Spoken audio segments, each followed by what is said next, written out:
lumière de sa face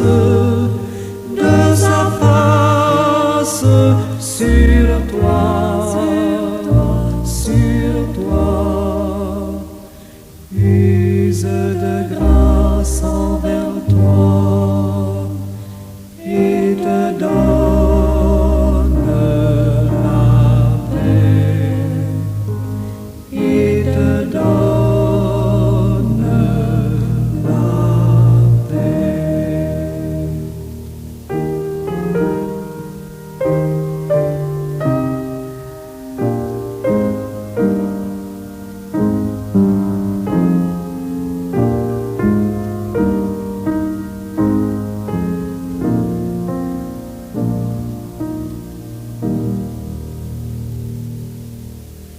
L'Éternel te bénisse, l'Éternel te bénisse et te garde, fasse lever la lumière de sa face sur toi, use de grâce envers toi et te donne la paix, et te donne la paix.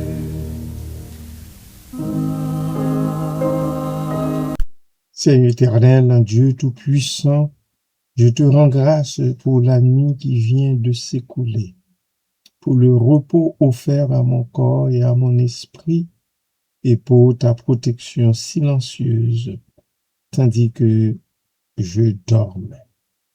Merci d'avoir veillé sur les miens et d'avoir permis aussi à ce nouveau jour de se lever. Me voici devant toi, reconnaissant pour cette lumière qui s'étend maintenant devant nous. Que cette journée soit guidée par ta sagesse et remplie de ta paix. Donne-moi, Seigneur, la force d'accomplir le bien, la clarté pour faire les bons choix et un cœur ouvert pour aimer et servir ceux et celles que je croiserai. Que chaque instant de ce jour soit une offrande et un pas de plus vers toi. Merci Seigneur, dans le nom de Jésus. Amen. Très chers amis internautes et bien-aimés frères et sœurs en Christ, bon matin, bonjour. Que sa paix, sa grâce soit sur nous toutes et tous. L'enseignement biblique de Genèse 1:28 qui confie la domination de la création à l'homme et à la femme ne cesse de soulever des questions profondes sur la nature de l'humanité, la responsabilité qu'il incombe et la relation entre Dieu et ses créatures. Rendu à la fin de cette étude de Genèse 1:28, j'entends explorer les raisons pour lesquelles Dieu a choisi de confier cette responsabilité à l'homme et à la femme. Je vous demande donc de me suivre dans l'examen des implications théologiques, éthiques et pratiques de ce mandat.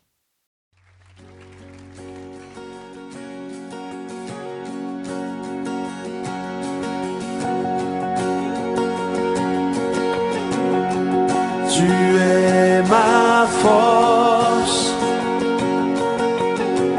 incomparable, incomparable. Tu viens à moi, tu es l'espoir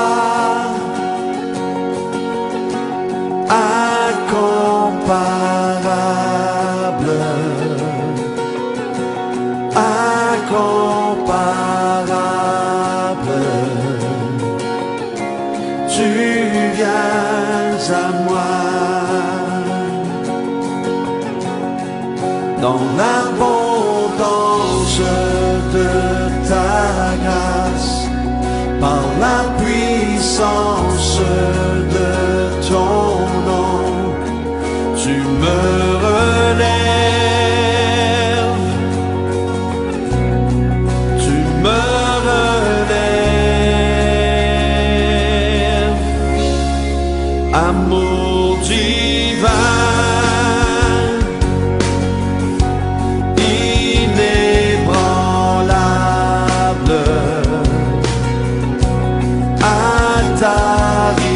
Intarissable, tu viens à moi. Dans l'abondance de ta grâce, par la puissance de ton nom, tu me relèves,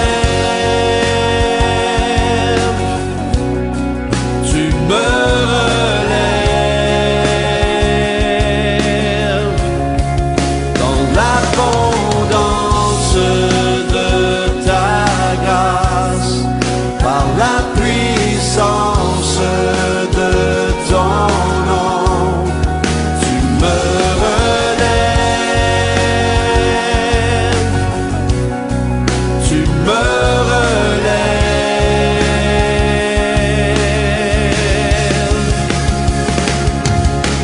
Ta bonté, Seigneur, s'élève jusqu'aux cieux.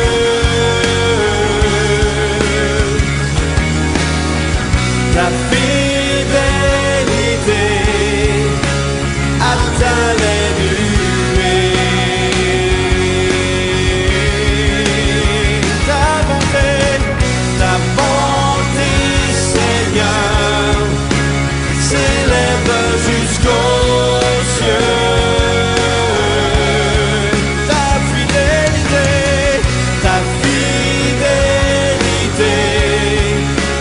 atteint les nuées.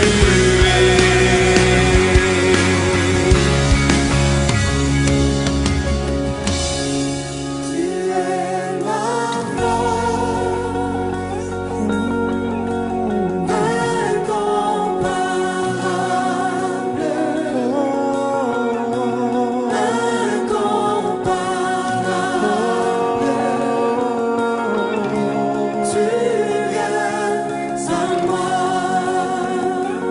tu es l'espoir, tu es l'espoir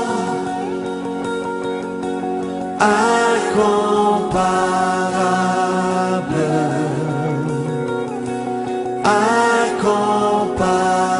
incomparable.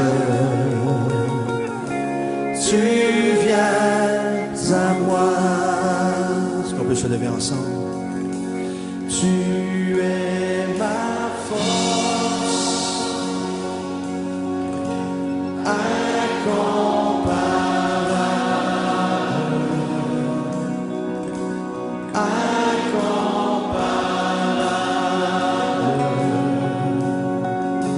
Tu viens à moi.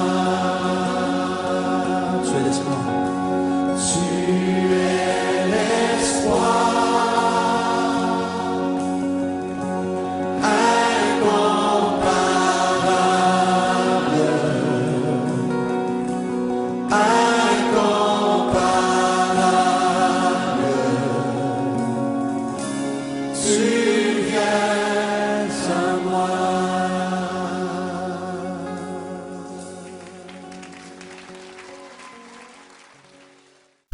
Le contexte de Genèse 1, 28. Ce verset cité est fondamental pour comprendre la relation entre l'humanité et le reste de la création. Il s'inscrit dans un contexte où Dieu établit un ordre et une hiérarchie dans le cosmos. Il lui a plu de placer l'homme et la femme au sommet de sa création et en tant que souverain, nul n'a le droit de lui demander pourquoi ou de chercher à savoir pourquoi. L'image de Dieu. Toutefois, croyons-nous, l'une des raisons majeures pour lesquelles Dieu confie la domination à l'homme et à la femme est leur création à son image, du fait qu'il les a créés à son image et à sa ressemblance. Être fait à l'image de Dieu implique une dignité, une valeur intrinsèque, mais aussi une responsabilité. Cela signifie que l'humanité est appelée à représenter Dieu sur terre, à agir selon ses valeurs et à exercer un leadership qui reflète pleinement son caractère. Cette image divine confère à l'humanité une autorité unique sur les autres créatures. Fort de cela, nous parlons de 4 règnes plutôt que de 3. Règne minéral, règne végétal, règne animal et le règne des humains. La responsabilité éthique. La domination conférée à l'homme et à la femme n'est pas synonyme d'exploitation ou de tyrannie, encore une fois, je le répète. Au contraire, elle implique une responsabilité éthique envers la création. En tant que gardiens de la terre, les humains doivent agir avec sagesse et compassion, en prenant soin de l'environnement et des autres êtres vivants. Cette responsabilité est renforcée par le commandement de Dieu de cultiver et garder le jardin d'Éden, selon Genèse 2:15. Dieu y souligne l'importance de la préservation et du respect de sa création. Amen. Tu es l'alpha et l'oméga. Nous t'adorons, Seigneur. Tu es digne de louange. Tu es l'alpha et l'oméga. Nous t'adorons, Seigneur. Tu es digne de louange. Nous te rendons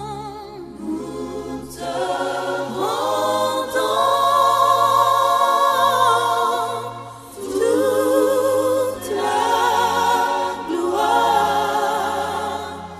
Nous t'adorons, Seigneur.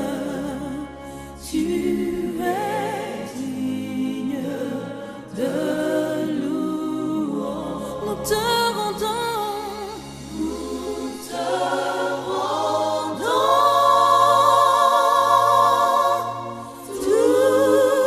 la gloire. Nous t'adorons, Seigneur. Tu es digne de louange. Le premier, le dernier. Tu es l'alpha et l'oméga. Nous t'adorons, Seigneur. Tu es digne de louange. Nous te rendons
la relation entre l'homme et la femme.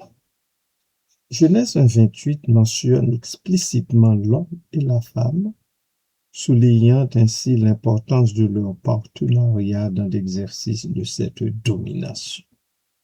Cela indique que la responsabilité de la création n'est pas uniquement l'affaire d'un genre, mais d'une collaboration entre les deux sexes. Cette complémentarité enrichit la manière dont l'humanité peut exercer son autorité en unissant les forces et les talents de chacun pour le bien de la création. La dimension spirituelle. La domination de la création par l'homme et la femme a également une dimension spirituelle. En exerçant leur autorité, les humains participent à l'œuvre divine de création et de rédemption.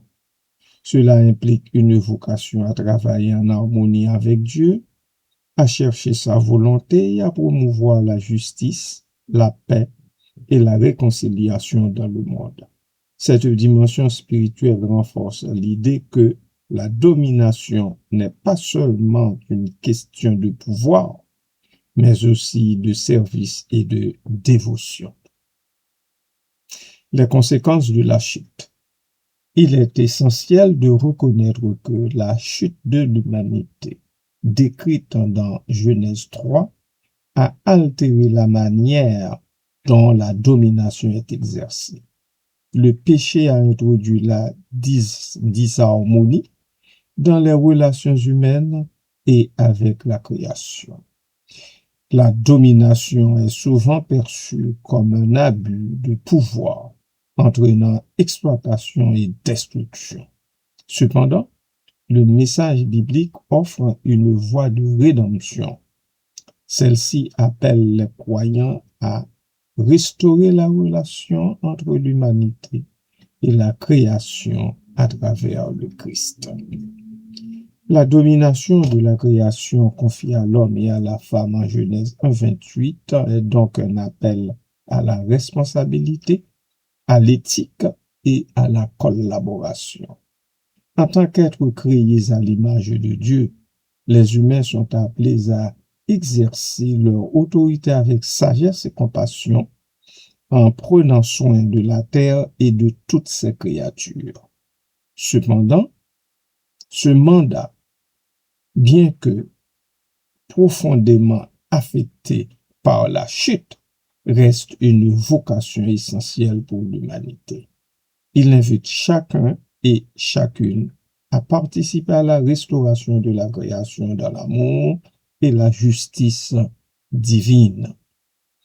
Que donc le peuple qui se réclame de Dieu s'en souvienne et prenne position pour la chose du Dieu créateur. Amen.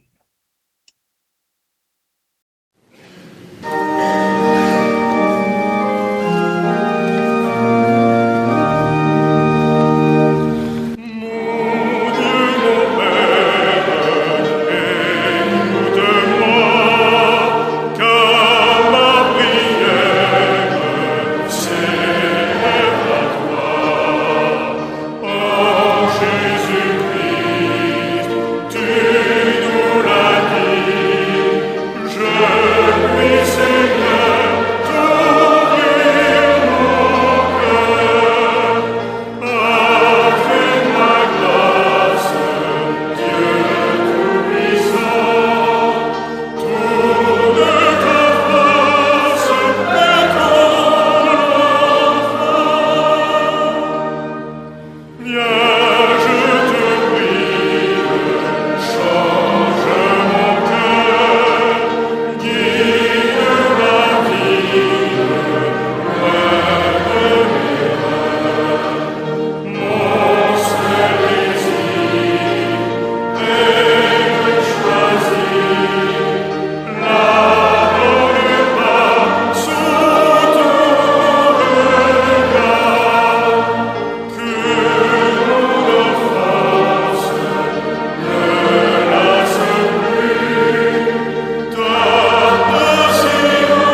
Prions.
Dieu créateur, toi qui as tissé chaque lien de la vie et donné un souffle à tout être vivant, nous venons devant toi non pas pour revendiquer un pouvoir, mais pour demander la lumière. Le mandat de dominer la terre que tu nous as confié reste souvent obscur à nos yeux, facilement déformé par notre orgueil ou notre ignorance. Ouvre notre intelligence, Seigneur, pour que nous comprenions la véritable nature de cette responsabilité. Fais-nous saisir que la gestion de tes créatures n'est pas un privilège d'exploitation, mais un sacerdoce de protection. Aide-nous à voir au-delà de l'utilité immédiate, que nous percevions la valeur intrinsèque de chaque animal, de chaque plante et de chaque écosystème, car tu les as déclarés bons avant même notre arrivée dans ton monde. Enseigne-nous, ô Dieu, les limites de notre action. Donne-nous de discerner quand notre intervention est nécessaire pour soigner ou cultiver et quand nous devons simplement nous retirer pour laisser ta sagesse naturelle opérer. Puissions-nous réaliser que nous sommes redevables devant toi pour chaque espèce que tu as placée sous notre garde. Délivre-nous de l'indifférence qui ignore la souffrance de la création et de l'arrogance qui pense pouvoir la plier sans conséquence. Que notre cœur s'aligne sur le tien, aimant ce que tu aimes et protégeant ce que tu chéris. Que cette compréhension nouvelle transforme nos gestes quotidiens, faisant de nous des gardiens fidèles, conscients que nous devrons un jour te rendre compte de la manière dont nous avons traité le dépôt sacré de tes créatures. Nous te demandons toutes ces choses au nom de Jésus, le Verbe incarné par qui tout a été créé. Merci Seigneur. Amen.